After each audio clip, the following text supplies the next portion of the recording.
The plasma charges seared past Admiral Marcus Kane's head as he sprinted down the crystalline corridors of the Kithran flagship Eternal Dominion. His suicide mission had been simple in concept: infiltrate Empress Veltara's personal vessel during the Battle of Proxima Station, detonate the antimatter charges strapped to his chest, and take the alien tyrant with him to whatever hell awaited war criminals. 3 years of watching her methodically dismantle human civilization had taught him that sometimes the only victory left was mutual destruction. The plan had been flawless. His stealth ship had slipped through the Kithran fleet's sensor net during the chaos of battle. He'd breached the flagship's hull using shaped charges designed specifically to cut through their biometallic armor. He'd even made it to the command deck, finger hovering over the detonator as he watched the towering figure of Empress Veltara orchestrate humanity's latest defeat. What he hadn't counted on was her turning around and smiling at him. Admiral Marcus Kane, she had said in perfect, unaccented English, her 4 arms spread wide in what might have been welcome or surrender. "I've been waiting for you." Now, as Kitharan warriors herded him through passages that seemed to pulse with organic life, Kane replayed that moment over and over. The Empress stood nearly 8 feet tall, her chitinous exoskeleton gleaming like polished obsidian. But it was her eyes that haunted him, large, multifaceted orbs that held an intelligence both alien and disturbingly familiar. When she'd spoken his name, there had been something in her voice that sounded almost like relief. The warriors, if that's what the insectoid soldiers were called, guided him into a chamber that defied every assumption he'd made about alien architecture. Instead of the sterile, utilitarian spaces he'd expected, the room was filled with what could only be described as art. Sculptures that seemed to capture motion in crystallized form lined the walls, while bioluminescent panels cast shifting patterns of light across surfaces that curved and flowed like frozen water. "Magnificent, isn't it?" The Empress's voice came from behind him, and Kane spun to find her entering through a doorway that sealed itself seamlessly after her passage. Up close, she was even more imposing, her secondary arms folding across her torso while her primary hands gestured toward the displays. "Your species has such a fascinating approach to aesthetic expression, so chaotic yet purposeful." Kane's hand instinctively moved toward the detonator hidden in his uniform, but stopped when he realized the antimatter charges had been removed. Of course they had. He was dealing with a civilization that had conquered half the galaxy. They weren't going to overlook something so obvious. "You're wondering why you're still alive," Veltara continued, moving to stand before a display case that made Kane's blood run cold. Inside, perfectly preserved, was a human violin. Not just any violin. He recognized the distinctive wood grain and the small crack near the bridge. It was Sarah Chun's violin, the one she'd played during their brief shore leave on Kepler 442b. Just weeks before the Kithran invasion began. "Sarah was a friend of mine," Kane said, his voice hoarse. "She died defending the Centauri colonies." "I know." The Empress's mandibles clicked in what Kane was beginning to recognize as a sign of agitation. She played beautifully, even as her ship burned around her. "The recording is haunting." The casual mention of a recording sent ice through Kane's veins.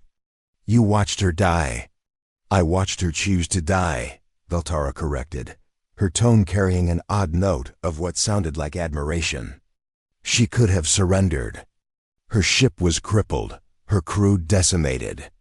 Instead, she played one final piece, something called The Swan, and then rammed my cruiser Void's Edge, took out half my escort fleet with her." Kane remembered that battle. The reports had been fragmentary, but they'd said Sarah's ship, the Harmony, had somehow managed to inflict massive casualties despite being outgunned 50-1. He'd assumed it was a lucky shot or some kind of technical malfunction in the Kithran fleet. "Why are you telling me this?" he asked. Veltara moved to another display, this one containing what appeared to be a collection of human books. Kane could see titles in multiple languages: Shakespeare, Tolstoy, Morrison, Liu Cixin. The sight of them, carefully preserved behind energy fields, was somehow more disturbing than any torture chamber could have been.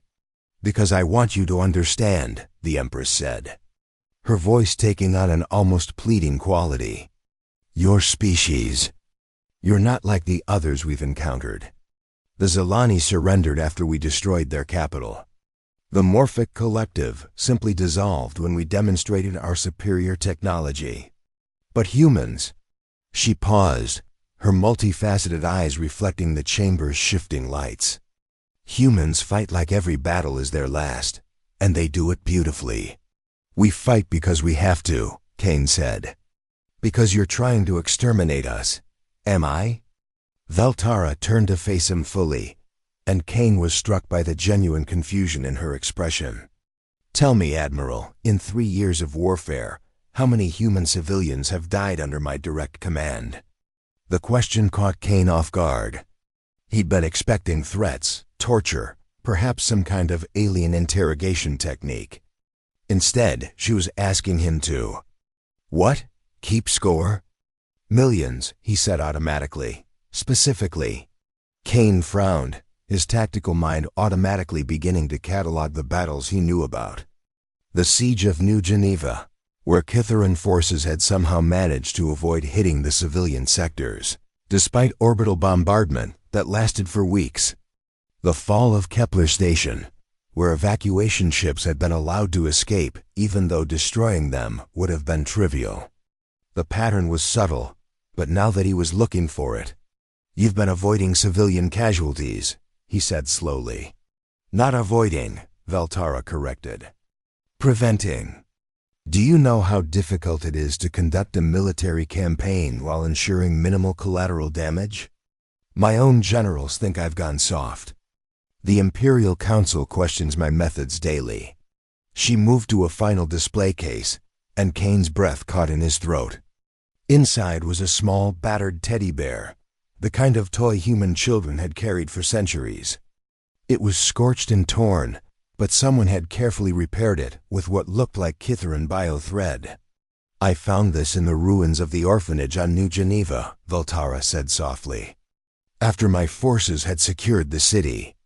One of my warriors was about to incinerate the building's standard protocol for clearing potential resistant strongholds. But I couldn't let him do it. Do you know why?" Kane stared at the teddy bear, remembering news reports about the Siege of New Geneva. The orphanage had been evacuated safely, all 200 children relocated to refugee camps in the outer colonies. At the time, it had seemed like a miracle. Now— "Because you're not a monster," he said quietly. "Because your species makes me want to be better than I am," Veltara replied. "Every battle, every engagement, you show me something new about what it means to fight with honor. Your Admiral Chun could have targeted my civilian support ships, but she focused only on military targets. Your Captain Rodriguez could have used biological weapons on Titan base, but he chose conventional explosives even though it cost him tactical advantage. You could have detonated your charges the moment you saw me, but you hesitated. I hesitated because I was surprised. You hesitated because you recognized something in me that you didn't expect to find in an enemy." Veltara. Voice dropped to almost a whisper. "The same thing I've been seeing in your species for 3 years. The capacity for mercy, even in the face of annihilation." Kane felt the foundations of his worldview beginning to crack. "Then why? Why continue this war if you don't want to fight it?" The Empress's mandibles clicked rapidly. What Kane was beginning to understand was the Kithaeron equivalent of bitter laughter. "Because, Admiral Kane, I am not the only voice in the Kithaeron Empire. And because sometimes the only way to save something precious is to appear to destroy it." Kane's escape came 18 months later, during a prisoner transfer to the Kithaeron penal world of Kefmoran. The transport ship carrying him and 47 Other human captives suffered what the official reports would call a catastrophic engine failure, just outside the system's asteroid belt. In reality, Kane had spent those 18 months as Veltara's unwilling strategic advisor, forced to watch her use his own tactical innovations to systematically dismantle human resistance and learning every detail of Kithaeron ship design in the process. The explosion that crippled the transport was precisely calculated. Kane had memorized the location of every critical system during his captivity, and the improvised explosive device he'd constructed from medical supplies and food synthesizer components struck exactly where it would cause maximum confusion with minimal casualties. As emergency klaxons wailed and Kithaeron crew members scrambled to contain the damage, Kane and 12 other prisoners fought their way to the escape pods. What the Kithaeron Empire didn't expect was for Admiral Marcus Kane to emerge from the wreckage not as a broken refugee, but as something far more dangerous, a man who understood his enemy's greatest weakness. The first sign came 3 weeks after his escape, when Kithaeron forces moved to occupy the mining colony on asteroid base Sigma-7. They expected the usual human resistance, desperate last stands, improvised explosives, perhaps a few suicide runs. Instead, they found the base completely abandoned except for a single audio transmission playing on repeat throughout the facility. It was Beethoven's Ninth Symphony, the Ode to Joy, performed by the London Philharmonic in a recording that predated humanity's expansion to the stars. But it wasn't just music. Kane had embedded tactical frequencies within the harmonic structure, frequencies that resonated with Kithaeron neural implants and caused severe disorientation. The occupation force retreated after 6 hours.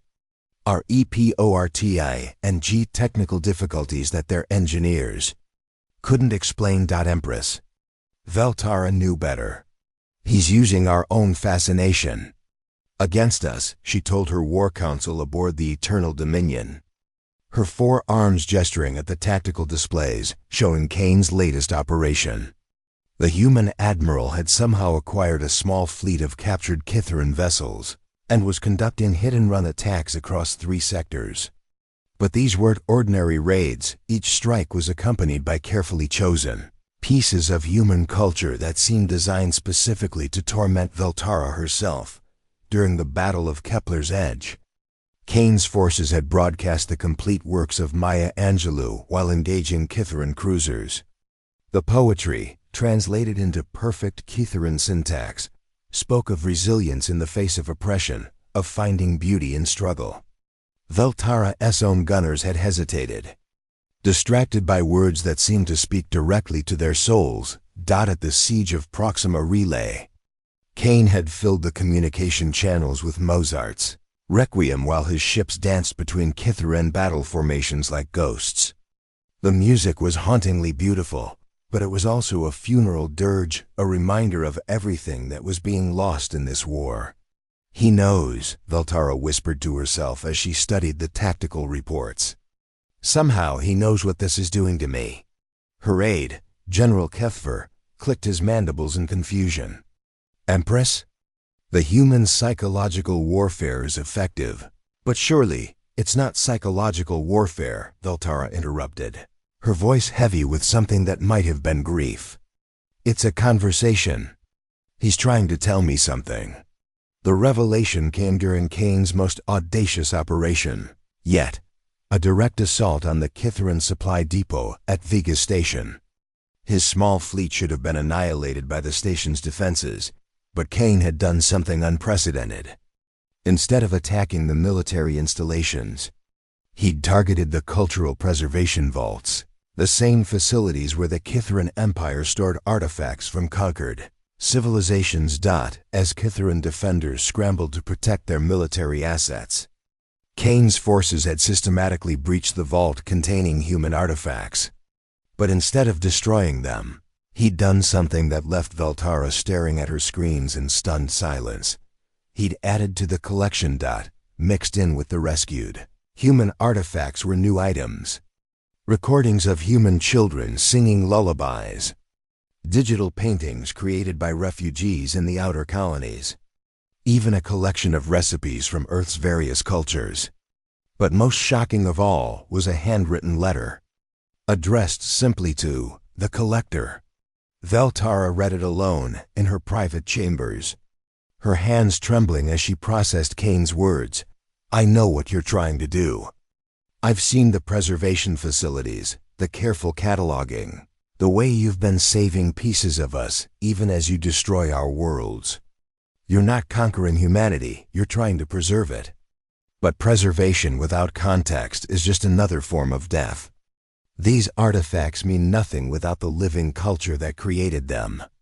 If you truly want to understand us, you need to let us live, not just survive." The letter was signed with a simple MK, but included a postscript that made Veltara's breath catch.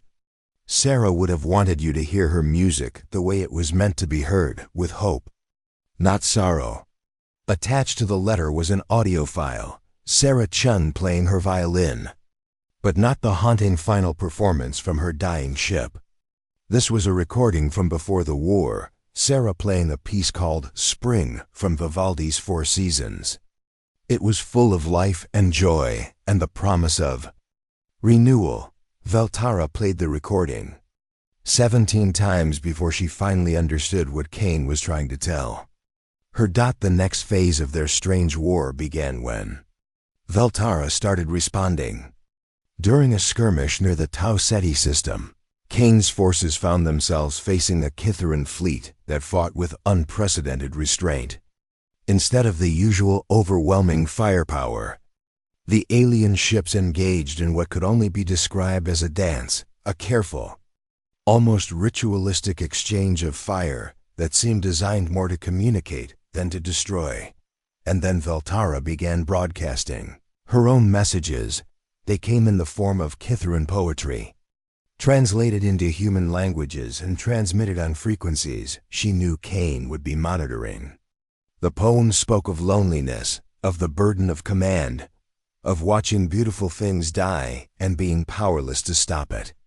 They were deeply personal, vulnerable in a way that no Kithaeron leader had ever been in public. Kane responded with human philosophy excerpts from Marcus Aurelius, passages from Buddhist texts, quotes from Martin Luther King Jr. about the nature of justice and the possibility of redemption. Each exchange became more intimate, more desperate, as two brilliant minds reached across the void of war to touch something essentially human in each other. The breaking point came during the Battle of Wolf 359, when Kane's flagship found itself surrounded by Kithaeron forces. Instead of fighting, he broadcast a single piece of music, Batch's Air on the G-string, performed by a string quartet of human refugees. It was beautiful and heartbreaking and utterly defenseless. Veltara's response was to order her entire fleet to stand down. For 3 hours, human and Kithaeron ships hung motionless in space while their commanders engaged in the most important conversation of their lives. Not through weapons or tactics, but through art and music and the desperate hope that understanding might be possible between species that had been created to destroy each other. When the communication finally ended, both fleets withdrew without firing another shot. But something fundamental had changed. The war was no longer about conquest or survival. It had become about two souls trying to find a way to love each other without destroying everything they were sworn to protect. Kane knew that the next time they met, one of them would have to surrender. The only question was whether surrender would mean defeat or something else entirely. The final confrontation took place not in the depths of space, but on the shattered surface of Luna, Earth's ancient moon. The irony wasn't lost on Kane. Humanity's first step into the cosmos had become the stage for what might be their last act as a free species. The moon's surface bore the scars of 5 years of war, crater fields from orbital bombardments, the twisted wreckage of defense installations, and the skeletal remains of the lunar cities that had once housed millions. Kane stood alone in the ruins of Armstrong Base, The first human settlement on Luna, now nothing more than twisted metal and shattered dreams. His small fleet hung in orbit above, outnumbered 50-1 by Veltara's armada. The Empress had sent a simple message: meet me where it all began. Come alone. He'd left his weapons behind. After 2 years of their strange dance of war and understanding, Kane knew that whatever happened here wouldn't be decided by plasma rifles or antimatter charges. It would be decided by words, by the impossible connection that had grown between two beings who should have been nothing more than enemies. Veltara emerged from her shuttle like a figure from humanity's darkest nightmares, 8 feet of chitinous armor and alien grace, her 4 arms moving with predatory precision. But Kane had learned to read the subtle signs of Kithran emotion, and what he saw in her multifaceted eyes wasn't triumph or bloodlust. It was exhaustion. You came, she said, her voice carrying across the airless void through their suit communicators. Did you think I wouldn't? I hoped you would. I feared you wouldn't. She moved closer, her massive form casting long shadows in the harsh lunar sunlight. My empire is dying, Marcus. Not from your resistance, from what your resistance has awakened in us. Kane felt his breath catch. In all their exchanges, all their careful communications through art and philosophy, she had never used his first name before. The intimacy of it was startling. What do you mean? Veltara gestured toward the earth hanging in the black sky above them, a blue-white marble scarred by the fires of war. For 3,000 years, the Kithran Empire has conquered and consumed. We've devoured civilizations, strip-mined worlds, turned entire species into slaves or corpses. It was efficient. It was logical. It was... She paused, her mandibles clicking in what Kane now recognized as deep distress. It was empty. She began walking toward the ruins of the old observatory, and Kane fell into step beside her. The sight of them, human and alien, predator and prey, walking together through the graveyard of human dreams, would have been incomprehensible to either of their species 5 years ago. Your people changed us, Veltara continued. Not through superior technology or military might, but through something we'd forgotten existed. You showed us what it means to fight for something greater than survival. Every battle, every desperate last stand, every act of defiance, you were teaching us that there are things worth dying for. They reached the observatory's central dome, its transparent aluminum surface cracked but still intact. Through it, Kane could see the ancient telescope that had once mapped the stars humanity would eventually call home. Now those same stars were battlefields. The Kithran High Council has ordered me to end this war, Veltara said quietly. Not through conquest, through extermination. They've grown tired of human resistance, tired of the complications you've introduced to our society. They want me to sterilize every human world, to erase your species completely. Kane felt ice form in his veins. And will you? I can't. The words came out as barely a whisper. I've tried to convince myself that it's strategic necessity, that preserving human culture requires preserving human lives. But the truth is simpler and more terrifying. She turned to face him fully, and Kane saw something in her alien features that he'd never expected to see: vulnerability. I can't destroy you because I love you. Not just you, Marcus, all of you. Your entire impossible, beautiful, maddening species. The confession hung between them like a bridge across an impossible chasm. Kane stared at this alien empress, this being who had conquered half the galaxy, and saw not a monster but a soul in torment. Then don't, he said simply. It's not that easy. If I refuse the Council's orders, they'll remove me from command and send someone who won't hesitate to carry out the extermination. If I comply, she gestured helplessly with all 4 arms, I become the destroyer of the only thing that's ever made me feel truly alive. Kane understood then why she had called him here. Why this meeting had to happen on Luna, in the ruins of humanity's first great leap into the unknown. She wasn't looking for surrender, she was looking for salvation. "There's a third option," he said, "which is..." Kane took a deep breath, knowing that his next words would either save his species or damn them both. "I surrender. Not my fleet, not humanity's resistance, I surrender myself. Publicly, completely, and with full acknowledgement of your victory." Veltara's mandibles clicked rapidly. "That accomplishes nothing. The Council wants human extinction, not symbolic victories." "It accomplishes everything," Kane countered. "You said it yourself, your people have been changed by this war. How many Kitharan soldiers have hesitated before firing on human civilians? How many of your officers have questioned orders that seemed unnecessarily cruel? How many of your citizens have begun to wonder if there might be a better way than endless conquest?" He stepped closer, close enough to see his reflection in her multifaceted eyes. "You're not the only one who's fallen in love with the enemy, Veltara. This war has created bonds between our species that your council can't simply erase with extermination orders. If I surrender, if I publicly acknowledge you not as a conqueror, but as someone worthy of respect, it gives you the political cover you need to transform this from a war of annihilation into something else. Entirely. And what would that something else be? Partnership." The word felt strange on Kane's tongue, but also right. "You've spent 5 years trying to preserve human culture while destroying human civilization.